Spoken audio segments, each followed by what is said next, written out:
Bueno, a todos, muy buenos días. Sea una gran bendición para cada uno de ustedes el día de hoy, deseando que el Señor esté obrando maravillas en su vida tan de mañana como el Señor siempre lo demanda. Así que vamos a orar antes de empezar a continuar con el tema de esta semana. Vamos a orar brevemente. Amado Padre Celestial, gracias infinitas te damos una vez más por haber amanecido, porque abrimos los ojitos, Señor, nos hemos levantado. Gracias, Señor, por el don de la vida que tú nos das, Señor. Gracias, Señor, porque en adelante nos corresponde a nosotros ponernos en pie y seguir adelante en esta vida, Señor. Pero sobre todo te pedimos que tu Santo Espíritu esté siempre con nosotros, morando en nosotros, en nuestras vidas, y que ahora esté en medio de nosotros presente para poder disfrutar, discernir y recibir tu palabra, Señor. Te ponemos en tus manos este mensaje de esta mañana, así como el resto del programa de esta hora. Gracias, Señor, te damos y bendice a cada uno de los hermanos y hermanas aquí presentes, especialmente aquellas personas que si aún no han entregado su vida a Cristo, Señor, para que tu Santo Espíritu toque el corazón de esas personas. Gracias, Señor, y te damos infinitamente, Señor, y que este mensaje llegue a nuestro corazón y lo pongamos en práctica. Padre amado, te damos gracias y hemos orado así en el nombre de Cristo Jesús. Amén. Bien, hermanos, vamos a continuar con el tema, recordando que estamos tocando, desarrollando el tema del capítulo 24 de Mateo. Y esta oportunidad vamos a abarcar del verso 9 al verso 14. No sin antes recordarles ese pasaje que dijimos al principio del día de ayer, que va a ser ese mensaje, que esa cita bíblica que nos va a ayudar a entender muchas cosas, que dice Mateo 24 32 al 33. Dice: de la higuera aprended la parábola, cuando ya su rama está tierna y brotan las hojas, sabéis que el verano está cerca. Así también vosotros, cuando veáis todas esas cosas, conoced que está cerca a las puertas. Este mensaje, el propósito de esta semana es poder motivarnos, poder ayudarnos a entender que la venida de Cristo está a las puertas y no podemos descuidarnos en ningún momento pese a las cosas que sucedan. Y en este momento tocaremos un tema bastante que se repite también más adelante, pero vamos a andar un poco más en este sentido, y es sobre la persecución. Y eso lo vemos en el capítulo 24, como estamos diciendo, que estamos desarrollando, y los versos del 9 al 14. Por efectos de tiempo, pues no lo vamos a leer, pero porque vamos a ir desarrollándolo versículo por versículo para poder entender mejor. Dice en el verso 9, como inicia, dice: entonces os entregarán a tribulación, os matarán y seréis odiados por todos por causa de mi nombre. Así que por causa del nombre del Señor Jesús, si estamos haciendo la obra, porque si no la estamos haciendo, no vamos a tener persecución, perdón. Entonces ahí está el detalle. Seremos perseguidos, seremos atribulados, seremos odiados por causa de mi nombre. Y ese es el precio de ser discípulo de Cristo. Esa persecución, a veces en el trabajo, en la oficina, donde quiera que estemos, los vecinos empiezan a hacer burla de usted. A veces, lamentablemente, hay cristianos que para evitar esa persecución, esa burla, lo que hacen es quedarse callados y no dicen que son cristianos, para que no me reprochen algo en un momento que yo haya hecho algo malo. Entonces, pero ese es el precio del ser discípulo de Cristo. Y me pregunto en estos momentos, ¿tendremos el valor de mantenernos firmes ante la persecución? ¿Vamos a tener el valor suficiente para cuando venga una persecución que nos va a querer sacar del camino? ¿O nos vamos a acomodar a las circunstancias? Dependiendo de, por mis intereses, no que después pierdo el trabajo, no que pierdo mis amigos, no que mi familia me rechaza. ¿Me voy a acomodar a las circunstancias para evitar esa persecución? Entonces no estaría haciendo la obra del Señor. Lucas 22 de 54 al 62 nos dice cómo Pedro negó a Cristo en ese momento tan crucial, cuando Cristo estaba siendo azotado, cuando Cristo estaba siendo enjuiciado. Pedro, por miedo, negó tres veces al maestro. Y aunque la Biblia lo dice de una manera nada más expuesta, pues en realidad Pedro llegó al final casi que, o sea, en su rechazo a esa situación, a rechazar a Cristo de una manera horrible, al punto que Pedro después se retira y dice que lloró amargamente. Entonces, ¿actuaremos como actuó Pedro, que por miedo a ser tratado igual a Jesús lo llegó a negar? ¿Vamos a hacer igual? Llegaremos a negar a Cristo. No, yo no soy cristiano, no, yo no soy adventista, yo no soy, no, que esto y que lo otro, no. O empezamos a decir, no, sí, lo del sábado sí, pero tampoco es así, como para evitar que les estén preguntando, para evitar cosas. ¿Vamos a actuar igual que Pedro? En Mateo 5, si vamos un momentito, en Mateo capítulo 5 o lo quieren anotar, en el verso 10 al 12 nos dice algo importante el Señor en el momento que está dando el sermón del monte. En el verso 10 al 12 dice, bienaventurados los que padecen persecución por la causa de la justicia, porque de ellos es el reino de los cielos. El verso 11 dice, bienaventurados seréis cuando por mi causa, dice el Señor, os insulten, os persigan y digan toda clase de mal contra vosotros, mintiendo. Para eso tenemos que hablar con la verdad de Cristo que está en la palabra de Dios. No podemos decir cosas que no están en la palabra de Dios. No podemos decir cosas que es que yo creo, que es que yo pienso, que mi filosofía. No, es con la palabra de esa manera vamos a ser bienaventurados porque en nuestra boca no habrá mentira, habrá solamente verdad. Entonces, ¿cuál posición tomaría usted ante la amenaza de algún atropello, de alguna injusticia y hasta de una posible muerte, como lo menciona aquí la palabra del Señor en Mateo 9? ¿Vamos a tomar la posición de Pedro o vamos a confiar en la palabra de Jesús? Sin duda alguna, la mejor decisión es mantenerse firmes hasta el fin. En el verso 10 seguimos avanzando en el capítulo 24. En el verso 10 muchos tropezarán entonces y se entregarán unos a otros y unos a otros se odiarán. Qué terrible momento vamos a pasar porque incluso nuestros familiares nos van a odiar. Mírese, unos contra otros. Y lamentablemente muchos casos de traición van a venir en nuestras propias familias, en nuestros amigos, en el trabajo, compañeros de trabajo. Y cuidado si no, hasta entre los mismos miembros de la iglesia nos vamos a traicionar o nos van a traicionar. Qué terrible, qué momento más difícil. Por eso tenemos que estar firmes en el Señor. Y yo pregunto, ¿quién más sufrió la traición que el propio Jesús? Nos preocupamos por las traiciones de nuestros amigos, nuestras amigas, etcétera, pero alguien sufrió muchísimo más la traición como fue nuestro Maestro, Señor Jesucristo. Podemos recordar un par de cosas de traición en la Biblia también, aparte de la que sufrió nuestro Señor Jesucristo. Recordamos en Jueces 16, para que lo puedan leer después, la historia de Sansón, capítulos antes. Podemos ver esa parte, pero en capítulo 16 vemos la traición de Sansón. ¿Por parte de quién? De su esposa. Claro, fue llevado, pero hay que tener mucho cuidado en eso. Y vemos, conocemos la historia de Sansón. Otro en el capítulo, en Génesis 37, claro, por supuesto, cómo José fue traicionado por sus hermanos. Y le pongo esos dos ejemplos para que vea que la traición no solamente es las amistades, el externo, sino en lo interno, en el entorno mío personal. José fue traicionado por sus hermanos y entregado, ya sabemos el resto de la historia. Verso 11 para ir avanzando por el tiempo. Verso 11 dice, muchos falsos profetas se levantarán y engañarán a muchos.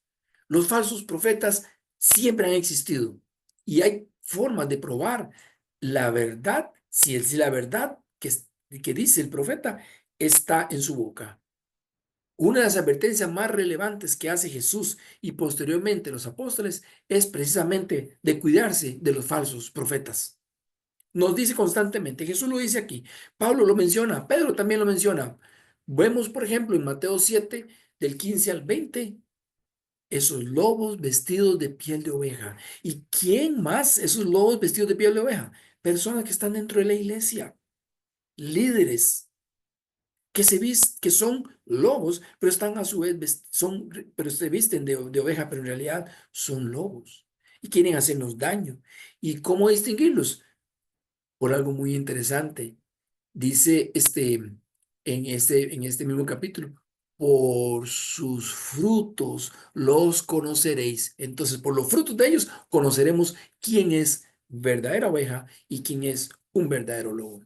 Y en segunda de Pedro 2 del 1 al 3 nos dice la palabra del Señor. Pedro nos habla, nos exhorta y nos advierte al respecto. En su segunda carta, en el capítulo 2 de Pedro, nos dice así: hubo también falsos profetas entre el pueblo, como habrá entre vosotros falsos maestros que introducirán encubiertamente herejías destructoras y hasta negarán al Señor que los rescató, atrayendo sobre sí mismos destrucción repentina. Y muchos seguirán su libertinaje, y por causa de ellos el camino de la verdad será blasfemado. En estos momentos, mucha gente no quiere nada con Dios y hasta blasfeman de Dios por el testimonio, por el ejemplo de muchos cristianos. Lamentablemente es así. Llegará, llevados por avaricia, harán mercancía de vosotros con palabras fingidas. Sobre los tales, hace ya tiempo la condenación los amenaza y la perdición los espera. Así que tenemos que cuidarnos de los falsos profetas. Seguimos en Mateo 24, en el verso 12, que nos dice: y por haberse multiplicado la maldad, el amor de muchos se enfriará.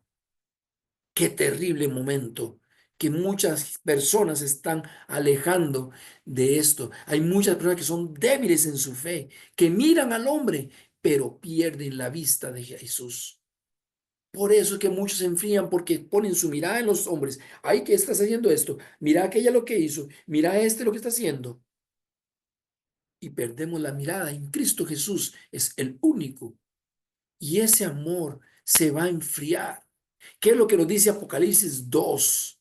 Apocalipsis 2, cuando en esta visión que tuvo Juan, cuando le da el mensaje del Señor a la iglesia de Éfeso, del verso 2 al 5 dice: yo conozco tus obras, tu arduo trabajo y tu perseverancia, y que no puedes soportar a los malos. Has probado a los que se dicen ser apóstoles y no lo son, y los has llamado mentirosos. Has sufrido, has sido perseverante, has trabajado arduamente por amor de mi nombre y no has desmayado. Pero tengo contra ti que has dejado tu primer amor. Recuerda por tanto, dice Juan, dice la palabra en Apocalipsis, recuerda por tanto de dónde has caído, arrepiéntete y haz las primeras obras, pues si no te arrepientes, pronto vendrá a ti y quitaré tu candelabro de su lugar. Muchos han perdido lamentablemente ese primer amor, cuando incluso sirviendo y decía: ay, ya no tengo fuerza, ya no tengo, ya me he decepcionado de la gente porque pone la mirada en los hombres y no en la de Cristo. Y muchos ahora, con el tema de la pandemia, como dijimos ayer, muchos se alejaron, muchos se enfriaron del Señor. No solamente se alejaron de la iglesia, sino que se alejaron de Dios.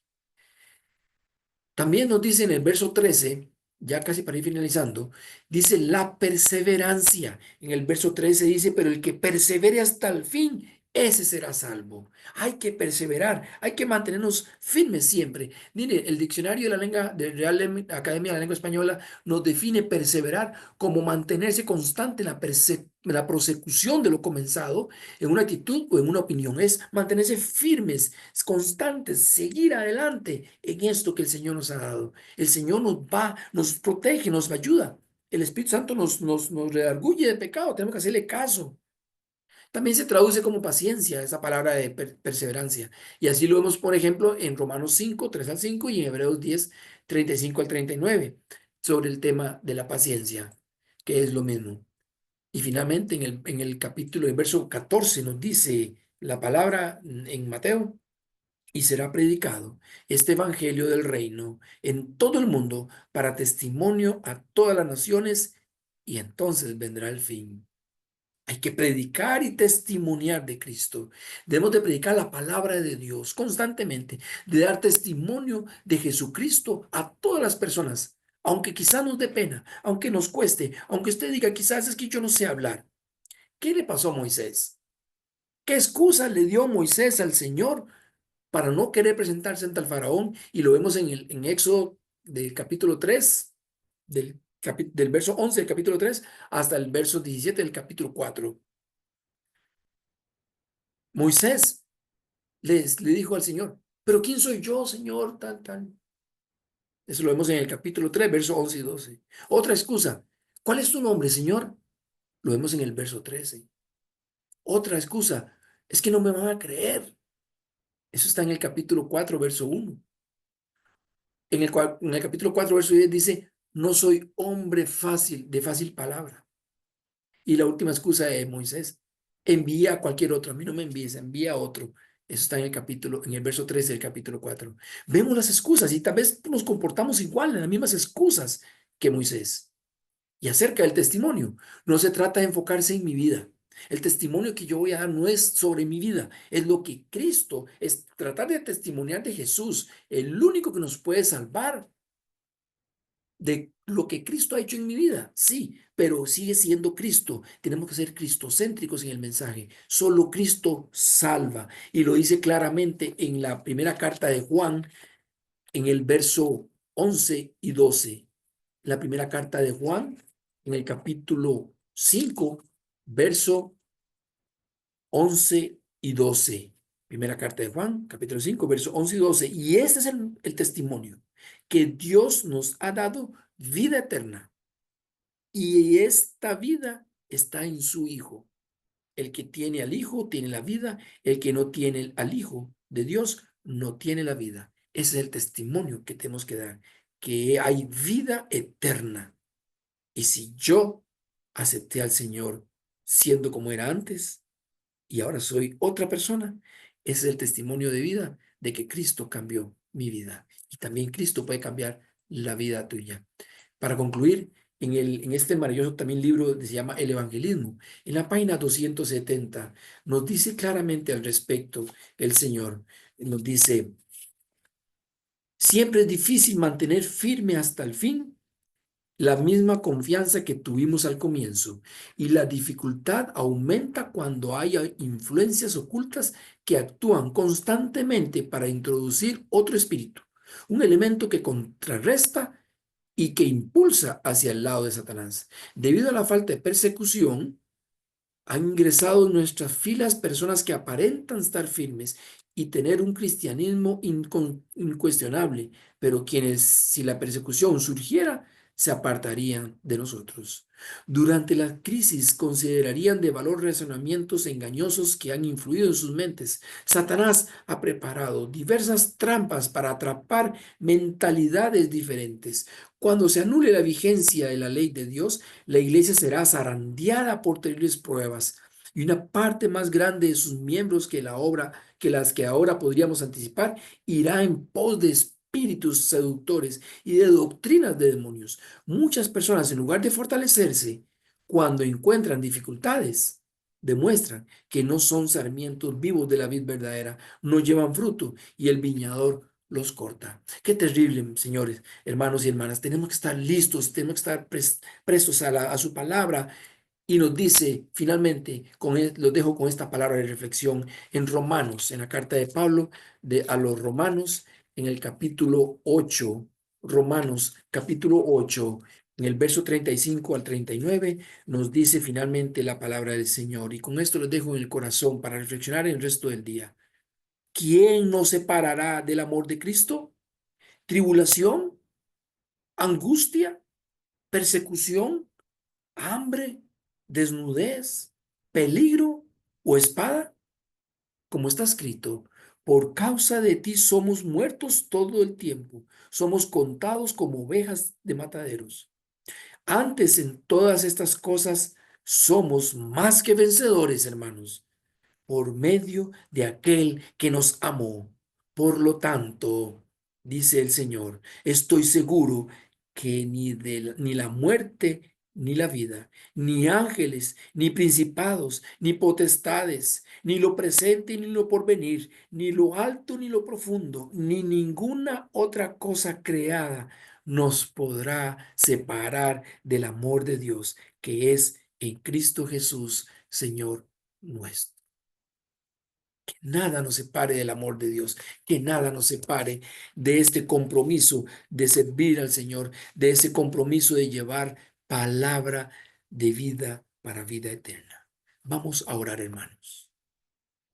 Padre Santo, bondadoso y misericordioso, buen Dios, gracias infinitas por tu palabra, Señor. Gracias, Señor, porque hasta el día de hoy tú nos has sostenido, nos has fortalecido.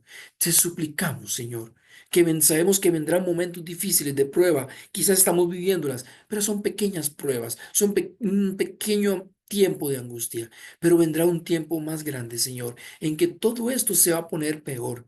Te suplicamos, Señor, ayúdanos, danos la fortaleza, que no nos apartemos ni a izquierda ni a derecha, que sigamos poniendo la mirada puesta en tu Hijo Jesucristo, Señor. Padre, ayúdanos. Somos débiles, somos humanos, pero en ti tendremos la fortaleza. Solo en ti, Señor, tendremos esta fortaleza que viene de ti, Señor. Ayúdanos. Ponemos en tus manos nuestros familiares que no conocen del Señor, para que los toques, Señor, con tu Santo Espíritu, el corazón de cada uno de ellos o de algunos de los aquí presentes, Señor. Toca el corazón para que entregue su vida a Cristo. Gracias, Señor. Y hoy, Señor, que nos propongamos llevar el mensaje, aunque sea a una persona, Señor, y que su Santo Espíritu haga el resto de tu obra. Gracias, Señor, y ponemos en tus manos a tu iglesia, que va a ser zarandeada cada día más, a todos sus miembros, a todos sus líderes, Señor, y a todos sus miembros. Gracias, Señor, por tu amor. Gracias, Señor, por tu protección. Y acompáñanos en el resto del día. Te lo suplicamos, Padre amado, todo en el nombre de Cristo Jesús, nuestro Señor y Salvador. Amén. Gracias, hermanos, por este mensaje, por este momento, y les dejo en compañía entonces del siguiente, continuando con el programa. Buen día.